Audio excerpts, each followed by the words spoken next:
Assalamu alaikum wa rahmatullah wa barakatuh. Épisode numéro 7 de Saout al-Qalb. Et l'objectif, voilà, encore une fois, c'est de parler avec le cœur, un cœur ouvert sur à chaque fois un sujet différent. J'espère que le format vous plaît. Et n'hésitez pas à lâcher un commentaire et un like, bien évidemment, si ça vous plaît. Bon, de toute façon, je prends du plaisir à faire ces épisodes, honnêtement, et je compte pas m'arrêter là parce que c'est également des très bons rappels pour moi. Et je me perds souvent à réécouter les épisodes moi-même. Alors du coup, sur l'épisode numéro 7, je voulais parler du thème, encore un thème un peu différent, et je voulais mettre en avant le cœur distrait, et par là j'entends prier sans être présent. Combien de fois tu pries, mais ton cœur est ailleurs? L'idée c'est de comprendre que le corps est en prière, mais l'esprit voyage également. On est un peu philosophique en ce début d'épisode. Le problème, c'est la distraction dans l'adoration. En islam, la présence du cœur, qu'on appelle al-khushu', est essentielle.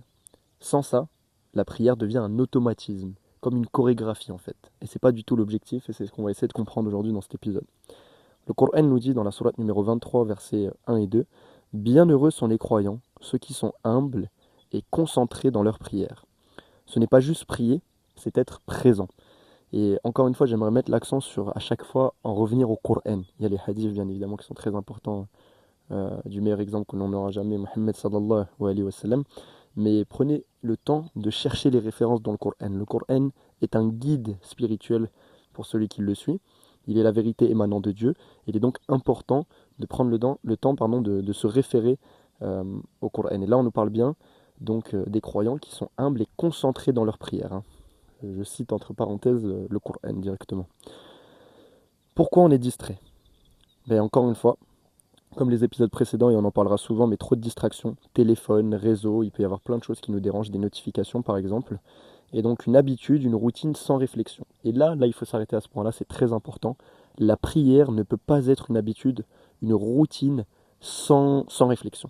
Il faut vraiment, peut-être pas tous les jours, mais presque, prendre le temps de se dire que la prière, c'est le plus beau cadeau qu'on nous ait légué sur cette terre en fait. C'est la connexion avec le divin, et, euh, et il faut la travailler. Il faut la travailler, ça prend du temps, ça se fait pas en un jour. Comme on dit, Rome ne s'est pas construite en un jour, mais il faut prendre le temps de travailler cette prière et le faire calmement, humblement, et à chaque fois avoir cette réflexion de pourquoi je prie et qui est-ce que je prie réellement.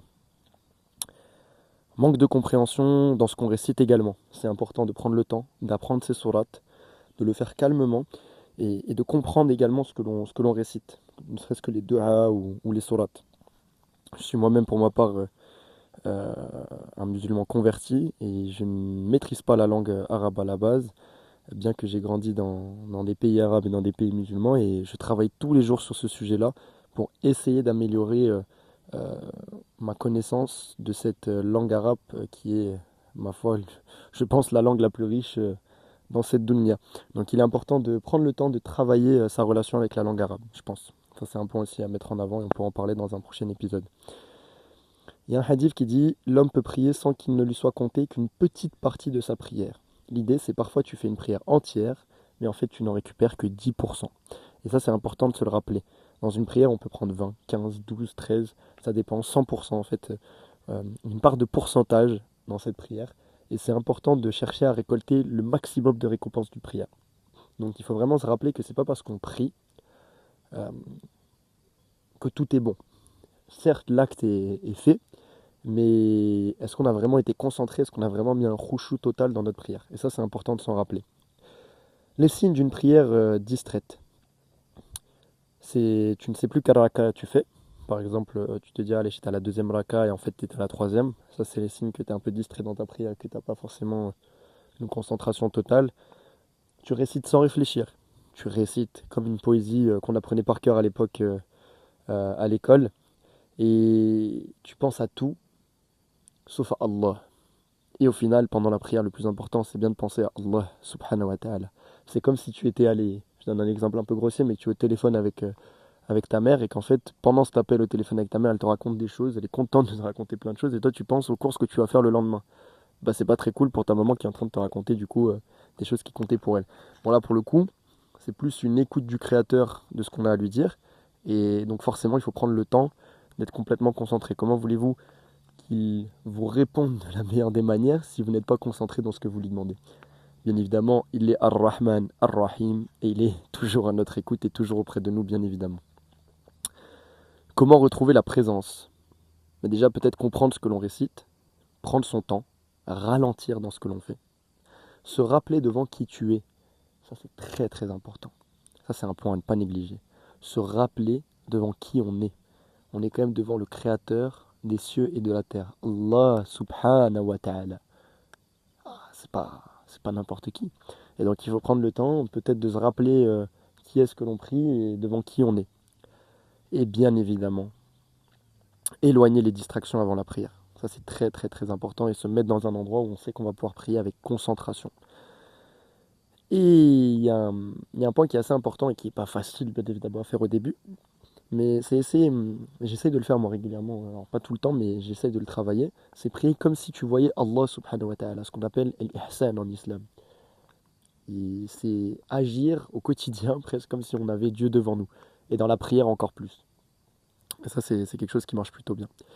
Pour conclure, le problème ce n'est pas qu'on prie peu, mais en fait c'est qu'on prie sans être là. Et ça c'est quelque chose qu'il faut qu'on travaille. Et c'est quelque chose qu'il faut qu'on améliore, et je m'inclus également dedans. C'est quelque chose sur lequel il ne faut jamais se dire que quoi que ce soit est acquis.